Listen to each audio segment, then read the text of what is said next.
Is your drive showing full storage, but when you open it, yeah, almost nothing is there? This confusing problem usually happens because of hidden files, temporary data, or system storage bugs. So in this guide, I'll show you step-by-step fixes to recover your missing space. First, enable hidden files. Many large system files are invisible by default, so you might not actually see what's using your storage. Next, remove temporary files. These files build up over time and can secretly take several gigabytes of space.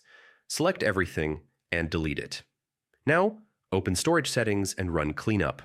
Windows can safely remove old update files and cached data.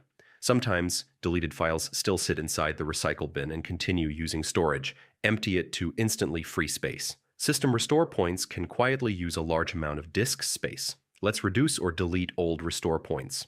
Next, sort files by size inside your drive to find hidden large folders or downloads you may have forgotten.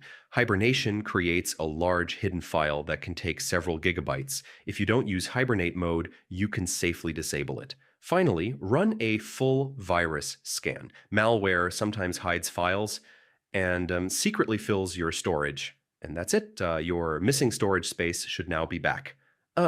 Keep your system cleaned regularly so this problem doesn't return. And yeah, enjoy your free space again.